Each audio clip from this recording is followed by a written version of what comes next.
Welcome to the Salt Strong Podcast, disrupting fishing entertainment as you know it. Prepare to laugh. Prepare to get to know fishing legends in a whole new and unfiltered way. And on occasion, you might even learn a thing or two about fishing.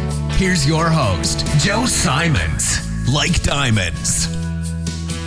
The redfish and trout pattern that most people don't even know about. Hey everybody, Joe Simons, like diamonds. And Luke Simons. Like diamonds.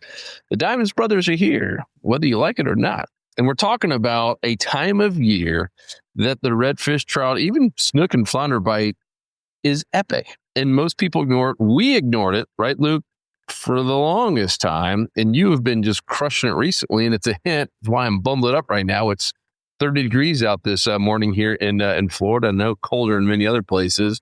But we're talking about the winter time when it gets crazy cold. It's like shooting fish in a barrel. They congregate, they go together, they go to the same sort of spot. So once you can identify it, you kind of start finding out the pattern. And then once you find one, you usually find a ton. And yet most people are sitting inside, watching TV or doing jigsaw puzzles instead of fishing when they could be out there. So Luke, talk about this, talk about some of your recent trips, because you have just been crushing it here recently. Yeah, so we'll talk about the 90-10 zone, and we're going to be show some maps. We're going to show some actual spots.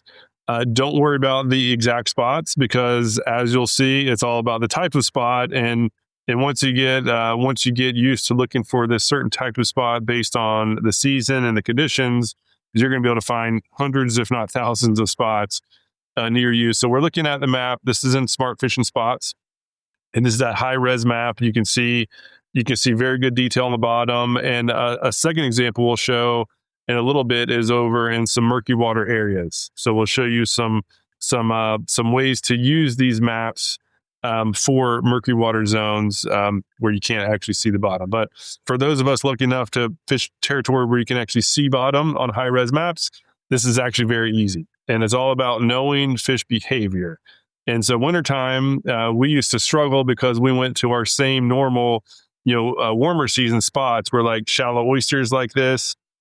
I just put the oyster layer on. Here's another oyster bar right here. And so we would always be fishing these zones, which are great during the summer, but in the winter, it's just too cold. The fish will naturally move away from spots like this. They usually don't go too far, but they're definitely not going to be here for much of the cold season, especially if it's after a cold front. And Joe, and why is that? Because they're cold-blooded, and the only way for them to feel better is to physically move and find some warmer water. So we're looking here at a shallow grass flat. Overnight during the winter, especially a cold front, this shallow water gets zapped by the cold, right? That cold air, it pushes down into the water. And so the deeper the water, the less, the less chance that the cold air can penetrate down all the way to the bottom. And so basically the key is to look for spots like this. This is like the perfect textbook spot. I actually just did a lesson, fish right after a cold front, like the day after it dropped probably 20 degrees.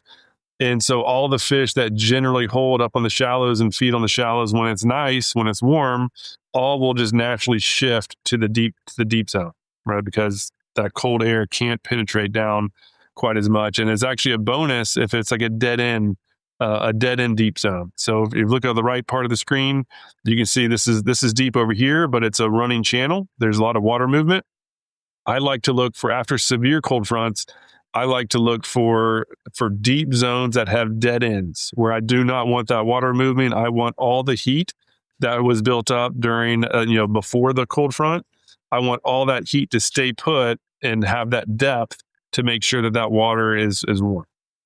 All we're doing is we're just trying to find the warm pockets of water after cold fronts. And as soon as I learned that one tip, wintertime went from my least favorite to my favorite season because they're so predictable. This is the most predictable time if you like catching redfish, sea trout, snook as well. For those in snook territory, snook are actually the most predictable because they're the least cold tolerant.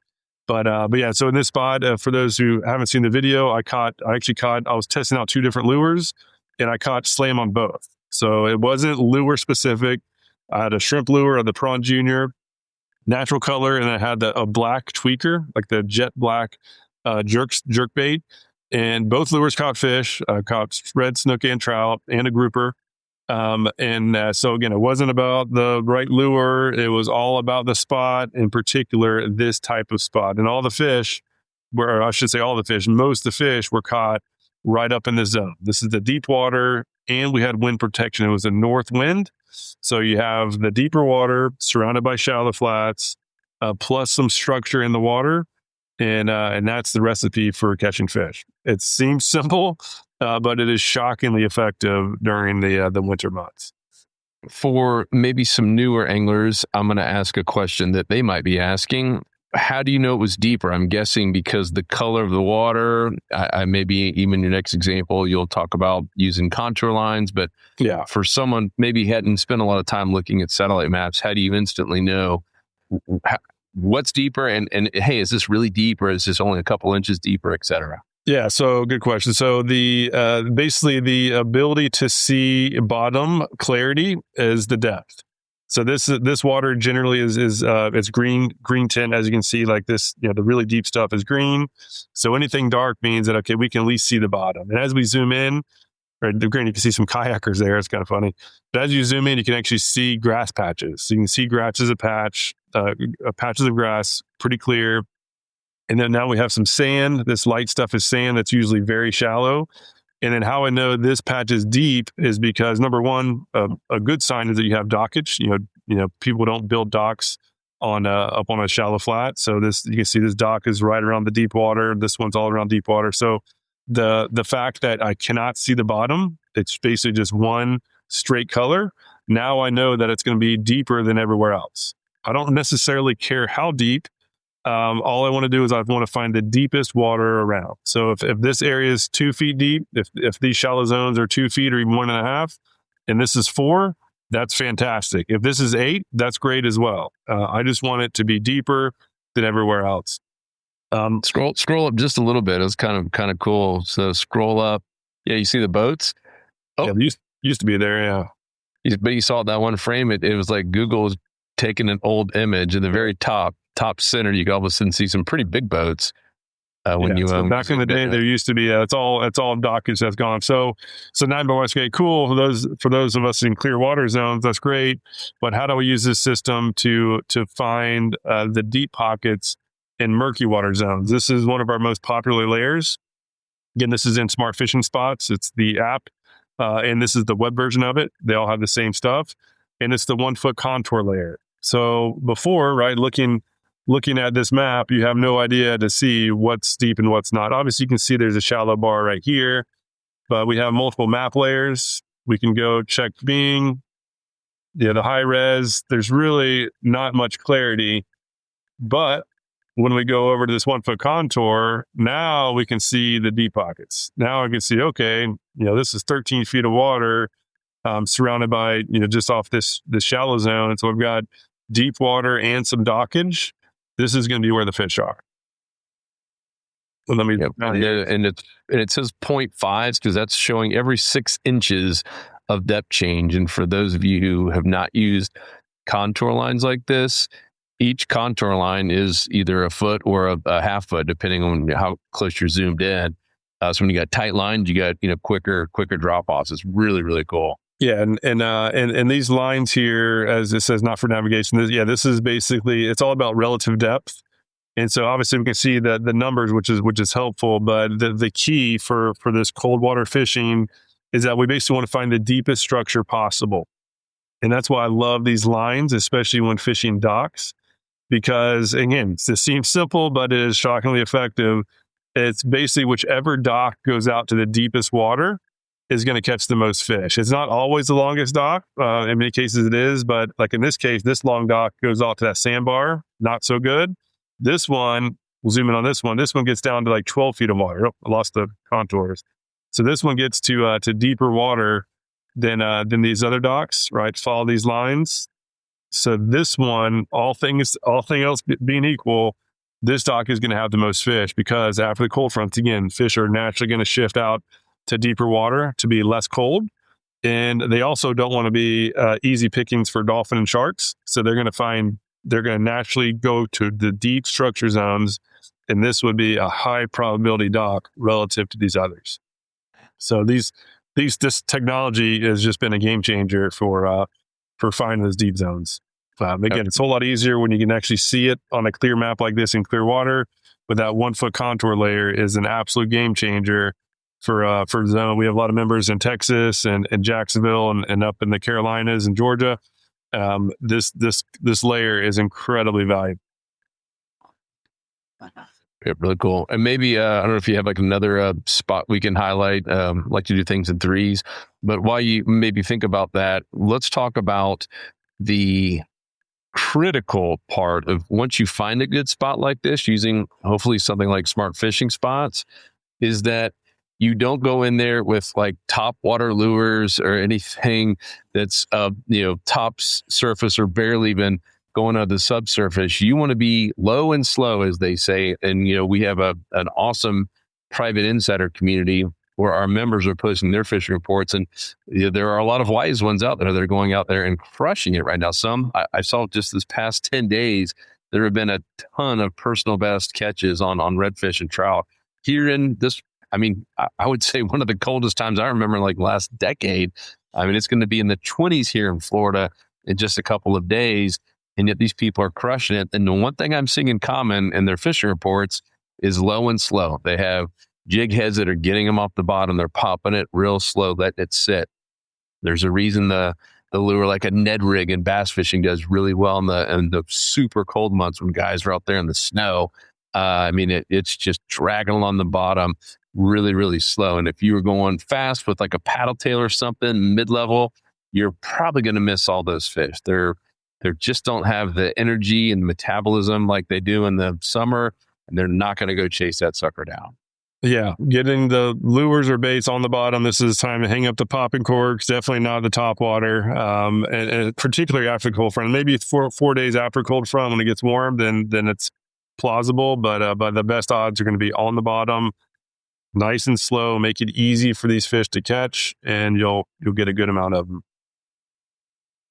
Well, you went north, huh? You're going even farther north. Yeah, it's been going north here and just looking for some good spots. Again, every spot is a little bit different, but again, in the wintertime, I like to find areas where these creeks come together, both small ones and big ones. Creeks and rivers come together because you can see this. There's almost always going to be a deep pocket of water. Here's a good example. Let's let it refresh. So this is a pretty shallow creek, another one meeting together, and then it gets down to a 20-foot hole. So, and once, let's say 3-4 days after a front, when it starts getting good again, the fish are going to shift up in the shallows to eat. But as soon as that cold front happens, they're naturally going to push out to deeper water. And this is like the perfect type of place to look for. After a severe cold snap, they're going to be in these pockets. And I like to go into the farthest inland pockets that I can find that's still deep. Ideally 10 feet or so, but again, if it's a little bit shallower, that's okay. But the fact that we have, this one's 6.5, or actually this one's probably, I think this one might be 15 if I zoom all the way in. Yeah, that one's actually a good 15-foot hole. This other one's deeper. So again, I'd be bouncing jigs, cast near the shore and just bounce like a little shrimp jig, just bounce it down this whole contour line. Sometimes they'll be holding midway up, and sometimes if it's super cold, they'll be flat out in the middle. But it's just being able to know, first of all, know which spots have the deep water, and then start working your way down the shelf, and you'll be able to eventually figure out, okay, they're all halfway there, so they're all in 8 feet of water or 10 feet of water or whatever.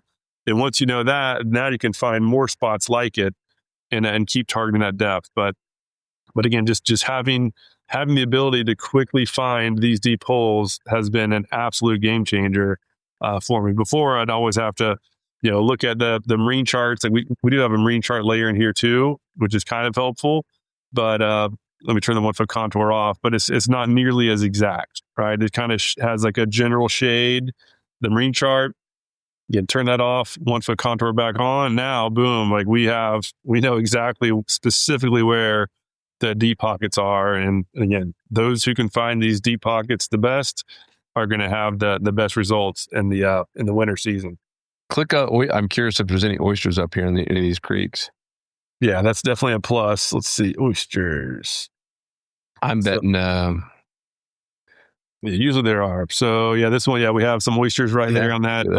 That's perfect. All right, I'm betting there is someone watching this right now, and who lives in this area saying, "You guys just showed my best flounder spot of all." It looks like a perfect flounder spot too in the winter. Then just sitting down there at the bottom. Yeah, because this is textbook where we have the deep, couple deep pockets, plus we have oysters, and we have this nice mud flat.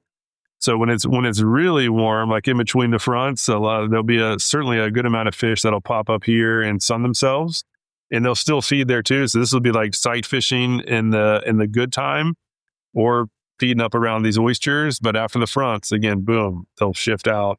And the fact that it's all so close together, this is like a textbook type of spot. And again, if we spend a little bit of time, this was just found haphazardly just while doing this live. Have we actually wanted to go find, make a good game plan for fishing this area?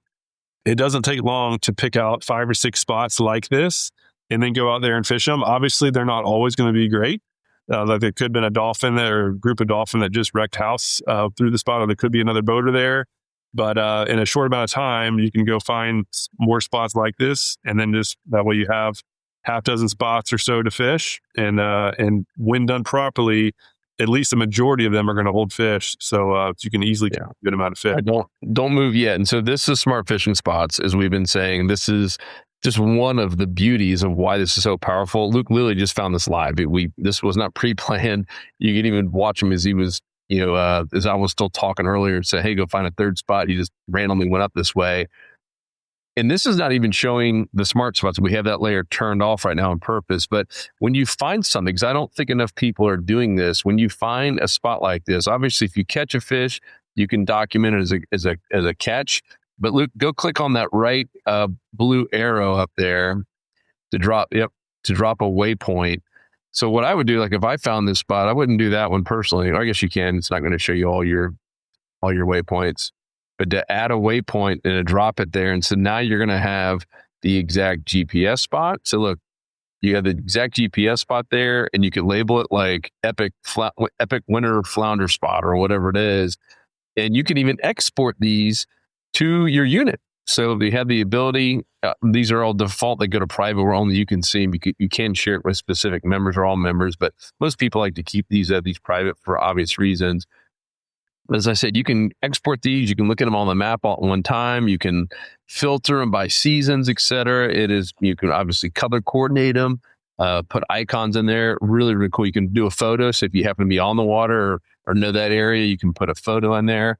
Really, really, really cool. And it's unlimited. You can have billions of waypoints. We have many members with thousands and thousands of them. So. Yeah, and so what I do is, I always start with this color, and then once I've had a chance to actually fish it and validate that it's good, then I'll change it to blue or green, depending on how much I think I like it. So yeah, the color coordination makes it very easy to keep things organized.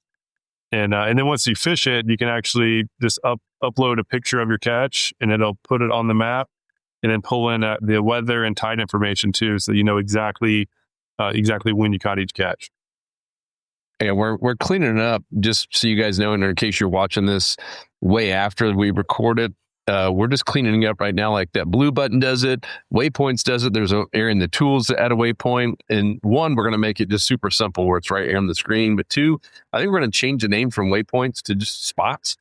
So we're either going to have smart spots or your spots.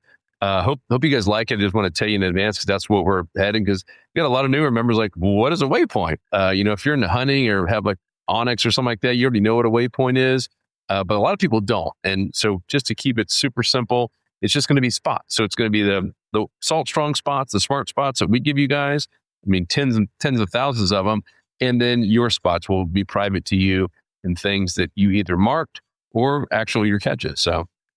Yeah, so here's another good looking zone too. Like if I were fishing this area, I would obviously mark the one I just did, but then check this out. We have some oysters up along the turn of the river. And then, so again, good shallow habitat when the weather's nice. And as soon as that cold snap comes in, boom, they can shift out to 8 feet and easily go back and forth. And then another zone, again, right here, we have a dock. So now we've got that shallow structure that also goes out at least decently deep. But if it's super cold, they can shift out to 12 feet. So again, being able to identify, these are probable 90-10 spots so easily. Again, it's just a huge advantage. It's good enough fishing like areas that I know. I still pick out spots like, oh my gosh, how did I overlook that? Like this spot in particular, this is an area that I fished since we were kids. Like Joe and I used to be coming here when like 3 or 4 years old, and I never actually fished a spot in the winter until like 2 years ago. So this was overlooked for, I don't know, 30 plus years. And now I'm like kicking myself, like, how did I not try fishing this before? Because every time we've done it, especially after cold snaps, it's been a really good spot to fish. And so use this in your areas that you know, but even more valuable if you're traveling to a new area and you don't know where to go. Like obviously you can ask people, but they're never going to give you their best spots. But if you spend a little bit of time on this type of platform, I should say this platform specifically, because I don't think there are any others that have all this stuff in one. Actually, I know there's no others that have all this stuff in one spot.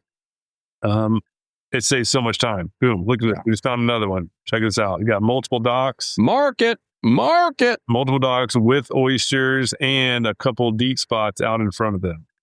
High probability spot for wintertime fishing. And again, whether there was a pre or post or during the cold front, they're just going to be shifting in and out. Just again, knowing the actual details, the bottom contour details is absolute game changer. More good spots here. And if you're watching this saying, but I don't have a boat, that's okay. We have a layer called public land as well. And I think it's one of the coolest, just in conjunction with like just using the 1 foot contour lines. Obviously, I would turn on smart spots as well, oysters. But the public land will show you all of the pieces of public property that you can legally go walk on and fish on. And some of them have road access like this and have deep spots nearby. Some aren't. There are going to be some areas, especially if you're in Georgia or the Carolinas, it might just be swampy.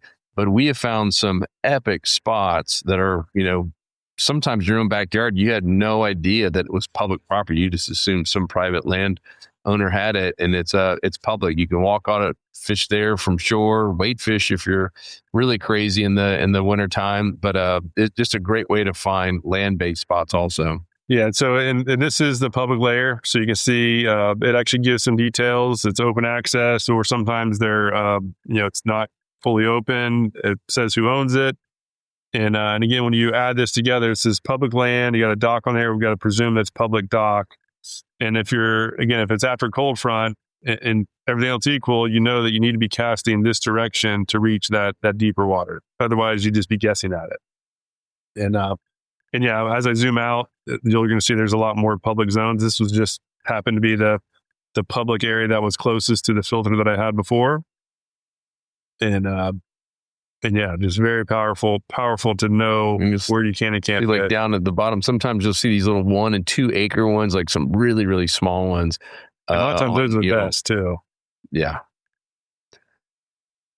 This is a smaller little creek. Yeah. So this might not be quite deep enough, but yeah, again, it doesn't take a whole lot of time, especially if you're familiar with the area. I'm totally not familiar with this zone.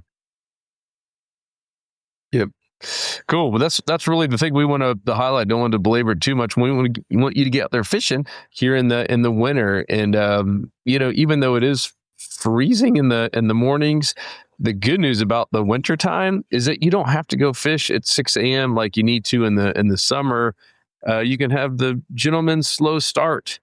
Start at 10:30, 11, especially if the sun is out, and take advantage of that. These fish they're not going to just move and all of a sudden, go 200 or 500 yards or miles away just because the sun came out. It takes a long time to change that water temperature. So, sleep in a little bit more, go out there when at least the sun's out and it's more bearable. But yeah, we've had so many of those trips, Luke, where you find one, especially like trout or reds, and you just find a ton. And I almost feel like they maybe aren't as spooky or just don't have the energy to spook. And it just seems like they'll just sit there longer in a big pack. not truly afraid, and you can catch a bunch of them. Yeah, and that's why a lot of people, ourselves included, don't like fishing during the winter. But before we knew how to find the fish, because the fish are the most concentrated during the winter months, which is good for those who can find the fish and have the tools to find them. It's fantastic because they're going to be a bunch of fish in the good spots. But if you don't have the tools nor the know-how on knowing where to fish, most of the water is a dead zone. So wintertime fishing is like a feast or famine. Most people, again, especially if you don't know how to find the spots, you're not going to catch much. It's very tough. But as soon as you get that little, like for me, it was all about that deep wind protected mud surrounded by shallower water. Like as soon as I started doing that, and especially once we got this software where now we can see everything very clear for both the relatively clear water, even for murky water zones, that 1 foot contour line, now wintertime fishing is the easiest, I would say, to go out and catch a bunch of fish, because all you got to do is pick out 6 of them. And even if just 2 of them are good, they're going to be a bunch of fish where you can catch a ton in a very short period of time. So, don't be like us and kind of hang up the fishing gear for the winter season. Get out there, practice, use the software, pick out a handful of spots, and I think you'll be pleasantly surprised how good the fishing is, even if the weather's really bad. The fish don't feed as much during the winter, but they're still going to feed, and they're not going to turn down an easy meal if a good-looking jig goes across their face. It's just about picking the right spots, and it's never been easier with today's technology, as you saw. Amen. Cool. Well, that's Smart Fishing Spots. Make sure to download the app version. It's a desktop version as well. It's only to Insider members. So make sure to get yours. If you don't have it, join the club. You save 20-30% off all your tackle, an amazing community. You have free tackle every single month. And of course, Smart Fishing Spots, pays for itself. And drop those waypoints too. Those are your private spots. It's a game changer. Might as well have it all at your fingertips, just like you would hunting apps or anything else. One final question. What is your go-to winter lure for spots like this? Mine is the Prawn Junior on a weedless jig head. The weedless football jig head or the round eye, doesn't matter, but a small shrimp on the bottom and weedless. That way I can cast up against those pilings, or ideally you're fishing bottom structure, not just sand. And if you're not weedless, it's going to be a nightmare. Having to get stuck and retie and all that. So Prawn Junior, weedless on the bottom. Typically I go with the 1/4 ounce jig head. But if it's going to be like 10 or 10 to 15, maybe 20 feet of water, I'll go to a 1/2 ounce. But usually that like 5 to 10 foot depth range is primo. And so the 1/4 ounce is perfect for that. Sweet. I agree. That's pretty unstoppable lure in the winter. Yeah. Prawn. That could be at fishstrong.com. And as we said earlier, Insider members, 20 to even 30% off. We got bundles for all that stuff as well, all at fishstrong.com. We appreciate you guys. And hopefully you enjoyed this one. We'll have many more. If you have any questions, comment down below, like, subscribe, give us a thumbs up or a A+ review, a 5-star review, whatever the heck's going on the iTunes and stuff, or Stitcher, wherever you listen to it. Appreciate y'all, and we'll talk to you on the next episode. Peace. 'Cause fishing